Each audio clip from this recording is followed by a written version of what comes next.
The temperature in Al-Qa'im hit 43 degrees Celsius by 1100 hours, and inside the operations center, the British liaison officer was still waiting for clearance from London. 3 hours had passed since the intelligence came through, 3 hours since the drones spotted the high-value target moving through the border town with a convoy of armed technicals, and the SAS team positioned 12 kilometers south was sitting idle, weapons ready, watching their window of opportunity close with every minute that ticked by. The Americans had been listening to the same briefing, standing quietly in the back of the room while their British counterparts cycled through secure channels, requesting authorization, clarifying rules of engagement, checking and rechecking the legal framework for cross-border pursuit.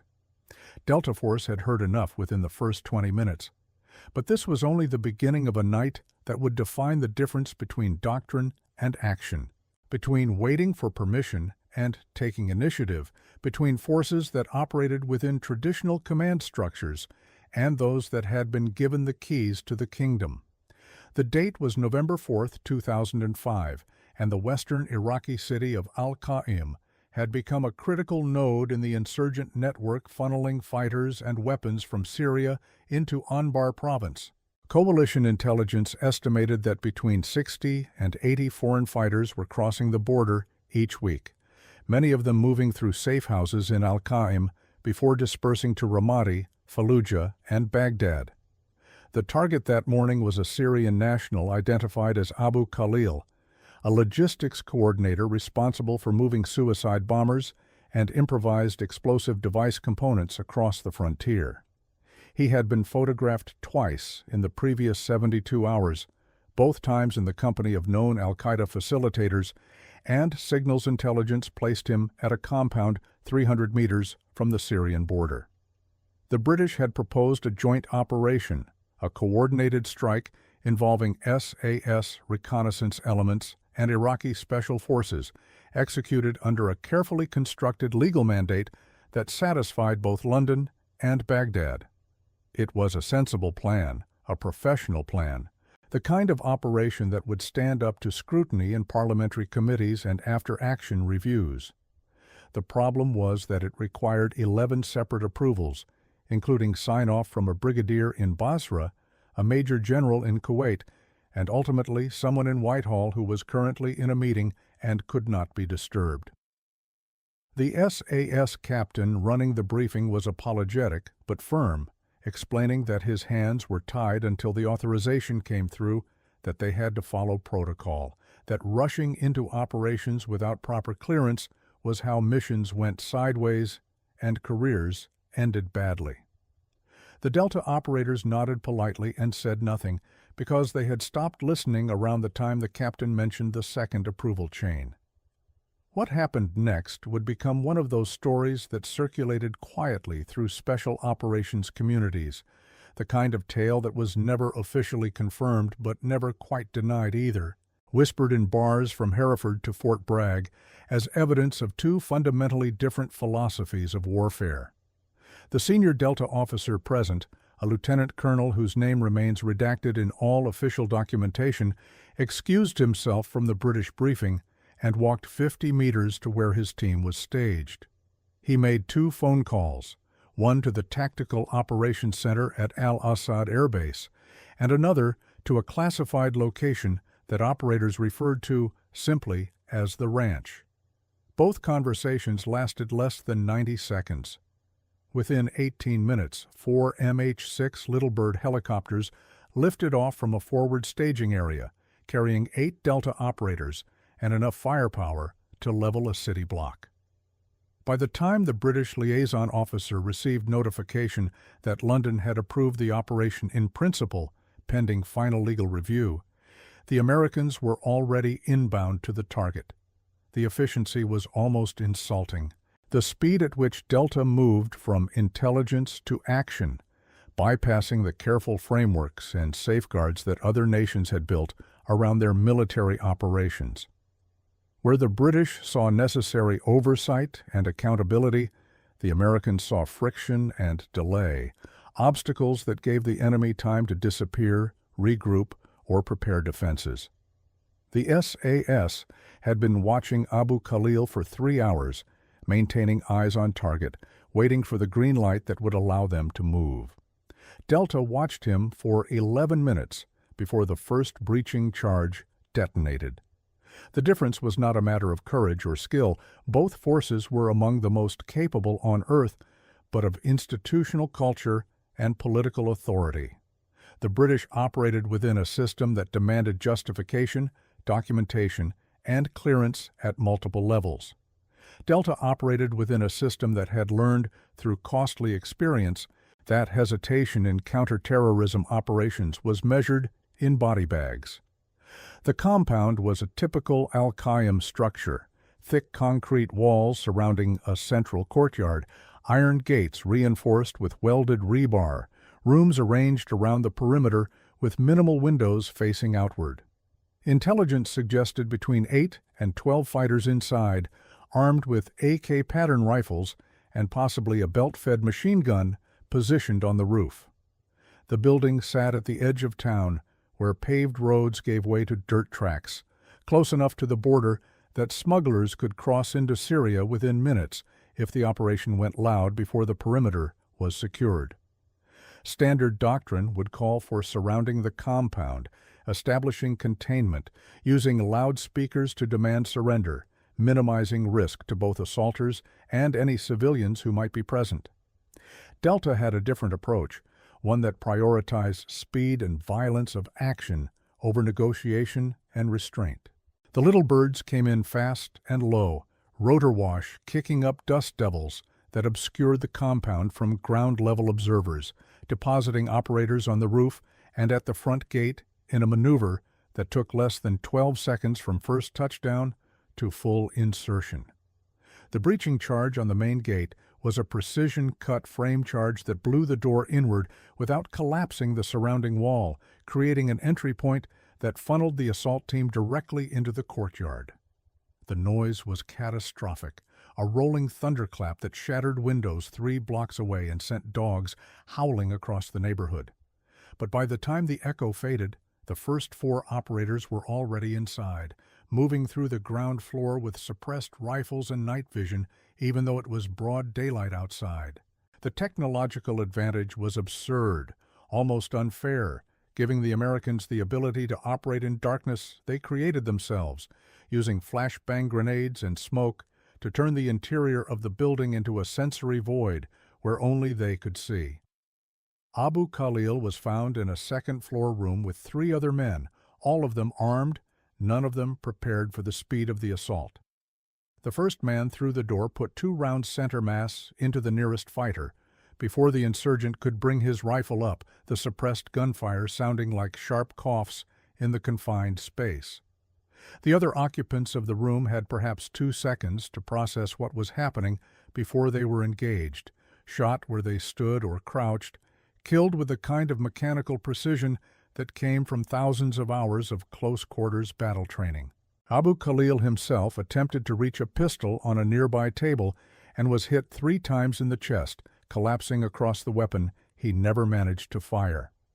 The entire room clearance, from door breach to target elimination, lasted 9 seconds. By the time the British authorization came through an hour later, Delta had already extracted intelligence materials, photographed the bodies, and lifted off for the return flight to Al-Assad. But the story did not end with the successful raid, because success in counterterrorism is measured not just by targets eliminated, but by intelligence gained, networks disrupted, and future operations enabled. The material recovered from the compound included detailed maps showing smuggling routes, communications equipment with contact information for facilitators in Damascus and Aleppo, financial records indicating payments to couriers and safe house operators, and a laptop computer containing operational planning documents for attacks across western Iraq. The intelligence value alone justified the risk, providing leads that would fuel operations for the next 6 months, but it was the speed of exploitation that truly mattered. Within 4 hours of the raid, analysts at the ranch were processing documents, translating Arabic handwriting, cross-referencing names against existing databases. Within 12 hours, follow-on operations were being planned against targets identified in the recovered materials. The British, still working through their approval process, would not have secured the compound until the following morning, by which time any sensitive materials would have been removed or destroyed. The contrast created friction, the kind of professional tension that simmered beneath the surface of coalition operations throughout the Iraq campaign. The SAS team that had been waiting for clearance was not incompetent or cowardly. They were professionals operating within the constraints of their national command structure, bound by laws and regulations that reflected Britain's democratic traditions and concerns about military overreach. But from the American perspective, those constraints were luxuries that terrorists did not afford their victims, legal niceties that had no place in the kind of fast-moving, time-sensitive operations that defined modern counterterrorism. When a suicide bomber was preparing to detonate in a crowded market, when a cell was planning a mass casualty attack, when a high-value target was preparing to cross an international border, there was no time for committee meetings and legal reviews. There was only action or inaction, aggression or paralysis. The philosophical divide ran deeper than tactics or technology, touching on fundamental questions about civilian control of military force, about the proper relationship between soldiers and the states they served, about the wisdom of giving small groups of armed men the authority to kill without immediate oversight. Britain had fought wars for centuries under systems that emphasized accountability and restraint, that treated military action as an extension of political will rather than an independent enterprise. The United States, shaped by different historical experiences and facing different strategic challenges, had evolved a counterterrorism apparatus that operated with extraordinary autonomy, empowered to make life-and-death decisions in real time, based on intelligence that might be minutes old. The difference was not right or wrong in any absolute sense, but it produced dramatically different operational outcomes. In Al-Qa'im that November morning, the outcome was 8 dead insurgents, a treasure trove of actionable intelligence, and a high-value target eliminated before he could slip across the border to safety. The British would eventually conduct their operation, securing several safe houses and detaining a handful of low-level facilitators. But the primary target was already gone, killed by Americans who had decided that waiting for permission was the same as accepting failure. The Delta operators who conducted the raid wrote no after-action reports for public consumption, gave no interviews, received no medals that would appear in official records. They returned to their base, cleaned their weapons, debriefed their chain of command, and prepared for the next mission. The SAS liaison officer filed a formal complaint about coordination failures and unauthorized operations in the British sector, a complaint that was acknowledged, filed, and ultimately ignored by commanders who understood that Delta Force did not ask for permission because they did not need it. The broader lesson resonated through military circles on both sides of the Atlantic, becoming another data point in the ongoing debate about special operations authorities and mission command. Supporters of the American approach argued that the war on terror demanded speed and flexibility, that enemies who moved in hours or minutes could not be countered by forces that needed days to secure approvals. Critics warned that unchecked military power led to strategic disasters, that operations conducted without proper oversight created diplomatic incidents, civilian casualties, and long-term resentment that fueled the very insurgencies they were meant to suppress. Both arguments had merit, both could point to examples that supported their case, but in the specific context of Al-Qa'im in 2005, there was no ambiguity about which approach had achieved the tactical objective. The raid also highlighted technological disparities that extended far beyond night vision and communications equipment. The Little Bird helicopters that inserted the Delta team were part of the 160th Special Operations Aviation Regiment, the Night Stalkers, a unit that had been purpose-built to support special operations with capabilities that no other aviation force could match. The pilots who flew those missions trained constantly in low-level insertions, navigating by terrain features and GPS coordinates, inserting teams onto rooftops and into tight landing zones with margins of error measured in centimeters. The British had capable helicopters and skilled pilots, but they did not have an entire aviation regiment dedicated exclusively to special operations support, did not have the depth of training and specialization that allowed American crews to operate in conditions that would ground conventional units. The intelligence apparatus supporting Delta was similarly asymmetric, drawing on satellite imagery updated in near real time, signals intercepts from platforms that could track individual cell phones across entire provinces, human intelligence from sources cultivated over years of operations in Iraq.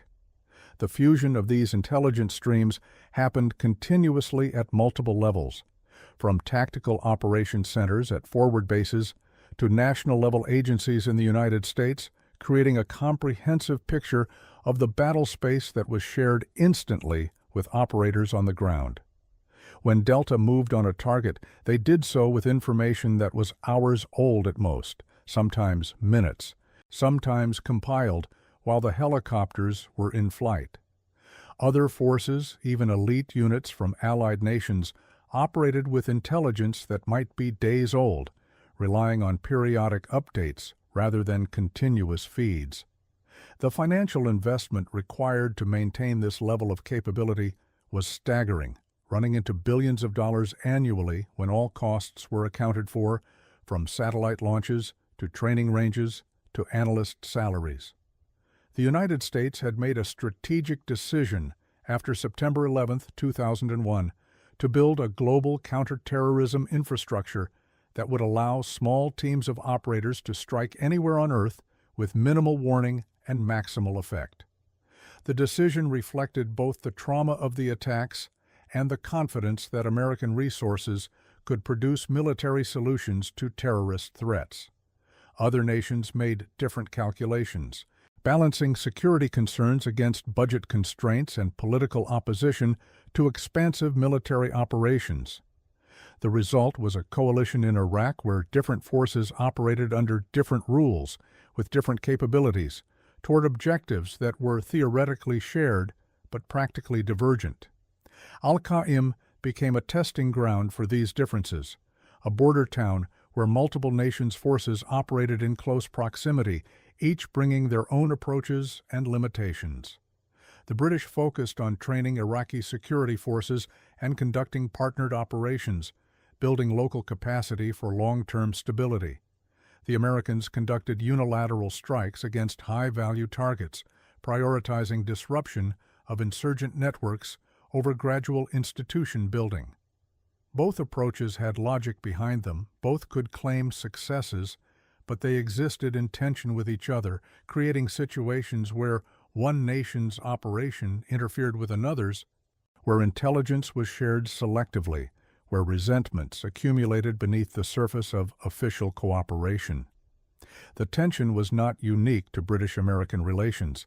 Similar dynamics played out between American forces and other coalition partners throughout Iraq and Afghanistan, but the Al-Qa'im incident crystallized the core issue in a particularly stark form.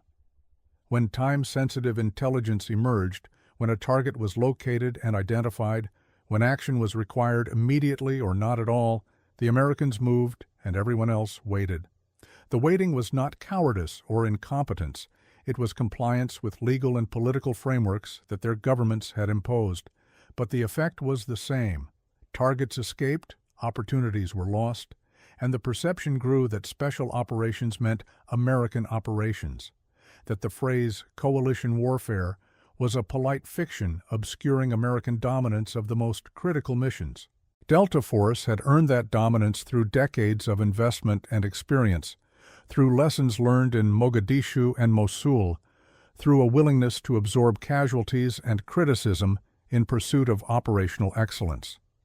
The unit traced its origins to Colonel Charlie Beckwith and the disaster at Desert One, the failed hostage rescue in Iran that exposed gaps in American special operations capabilities. The post-mortem from that failure led to creation of dedicated counterterrorism units, specialized aviation support, and authorities that allowed rapid response without cumbersome approval chains.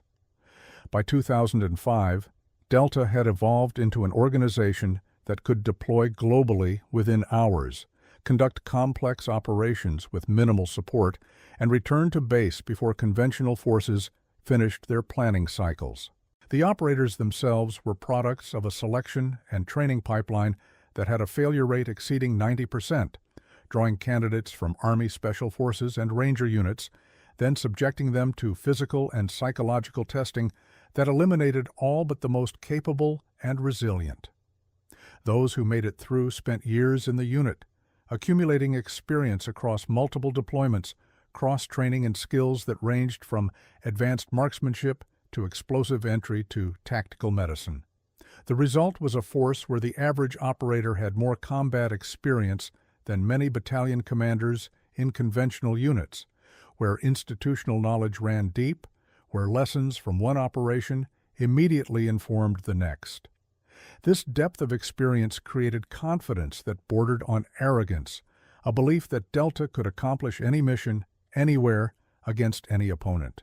The confidence was not entirely unjustified. The unit's success rate spoke for itself, but it contributed to a culture that viewed coordination with other forces as a courtesy rather than a requirement, that treated rules of engagement as guidelines rather than constraints, that assumed authorization would be granted retroactively if the mission succeeded. The Al-Qa'im raid embodied this attitude, a decision by commanders on the ground that they had sufficient authority to act, that waiting for explicit approval was operationally unacceptable, that success would validate the choice, and failure would be blamed on intelligence rather than execution. The gamble paid off, as it usually did, but it reinforced patterns that created long-term problems for coalition operations. British commanders increasingly excluded Americans from planning cycles for sensitive operations, fearing that information shared would lead to unilateral action. Intelligence that should have been pooled was instead compartmented, limiting the overall picture available to any single force. Trust eroded, replaced by professional courtesy that masked fundamental disagreements about how wars should be fought and who should make decisions about lethal action. The irony was that both sides wanted the same strategic outcome, a stable Iraq, free from terrorist sanctuaries, but they pursued that outcome through incompatible methods. The incompatibility extended beyond tactical operations to questions of strategic effect. American raids like the one in Al-Qa'im were designed to decapitate insurgent networks, removing key leaders and disrupting logistics faster than the enemy could regenerate capability. The theory was that relentless pressure would eventually collapse the networks, that terrorists would be unable to plan and execute attacks if they were constantly defending against raids. The British approach emphasized population security and governance, arguing that killing insurgents without addressing the underlying political and economic grievances that fueled the insurgency would produce an endless cycle of violence. Both theories had historical precedents. Both could cite successful campaigns, but they led to fundamentally different day-to-day operations. In Al-Qa'im specifically, the American focus on high-value targets meant conducting raids that terrified the local population, kicking down doors in the middle of the night, detaining military-age males for questioning, treating every compound as a potential enemy position. The British tried to minimize their footprint, conducting patrols during daylight hours, engaging with local leaders, building relationships that might yield intelligence and cooperation over time. The American raids produced immediate results, targets killed or captured, intelligence materials seized, but they also generated anger and resentment among civilians who saw their homes invaded and their relatives arrested. The British approach built slower but potentially more durable relationships. But it struggled to disrupt active cells planning imminent attacks. The tension came to a head multiple times during the campaign in Anbar province, with formal complaints filed, meetings convened, memorandums drafted outlining coordination procedures, and deconfliction protocols. The agreements that emerged from these meetings were elaborate and detailed, specifying who had authority over which areas, how intelligence would be shared, what approvals were required for operations that might affect other coalition forces. On paper, the system looked comprehensive and professional, a model of multinational military cooperation. In practice, it meant very little, because Delta continued to operate as it always had, moving on targets when opportunity arose, informing coalition partners after the fact, treating coordination requirements as administrative burdens rather than operational constraints. The question of whether this approach was justified depends largely on how one measures success in counterterrorism operations. If the metric is targets eliminated, then the American record in Iraq was impressive. Hundreds of high-value individuals killed or captured, networks disrupted, attacks prevented. If the metric is strategic progress toward a stable, self-governing Iraq, then the record is far more ambiguous, with many analysts arguing that aggressive raids contributed to alienation of the Sunni population and fueled the insurgency's growth. The truth likely contains elements of both perspectives, acknowledging that tactical successes did not automatically translate to strategic victory, but also recognizing that allowing terrorists to operate freely while building governance structures would have produced its own catastrophic failures. Al-Qa'im remained contested throughout the Iraq campaign, changing hands multiple times, serving as a key infiltration point for foreign fighters until the Awakening movement, and the surge brought relative stability to Anbar province in 2007. The raid in November 2005 was one operation among hundreds, a tactical success that had minimal strategic impact on the broader conflict. But it revealed something important about how modern wars are fought by nations with vastly different capabilities and philosophies, about the advantages and costs of giving elite military units extraordinary autonomy, about the friction that emerges when coalition partners discover they are not really partners in any meaningful sense. "The British are waiting for orders, we are not," became a phrase that circulated quietly among American special operations personnel, a shorthand for describing a fundamental divide in how different militaries approached the problem of counterterrorism. It was not meant as an insult, though it certainly carried an edge of superiority, but rather as a statement of operational reality. American forces, particularly special mission units like Delta, had been given authorities and resources that allowed them to bypass the constraints that bound other militaries. Whether that was wisdom or hubris, whether it produced better outcomes or simply faster failures, remained an open question that each subsequent operation answered differently. What was certain was that in Al-Qa'im, on that November morning, while British officers worked through approval chains and legal reviews, 8 insurgents died in a raid that lasted less than 3 minutes from insertion to extraction. The intelligence recovered enabled operations that disrupted smuggling networks and prevented attacks, saving lives in both the immediate term and across the following months. The cost was measured in diplomatic friction, coalition resentment, and questions about accountability that would surface years later when the full scope of special operations authorities came under scrutiny. But in the moment, for the Delta operators loading onto helicopters and flying back to base, none of that mattered as much as the simple fact that they had been given a mission and they had accomplished it, without asking permission, without waiting for approvals, without letting bureaucracy become an excuse for inaction.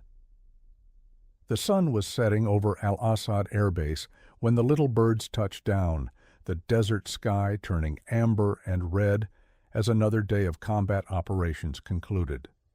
The Delta team conducted their post-mission debrief handed over captured materials to intelligence analysts, and began the familiar routine of weapon maintenance and gear inspection. Somewhere to the south, the British were still coordinating with Iraqi forces, preparing for an operation that would launch the following morning against targets that might or might not still be present. The American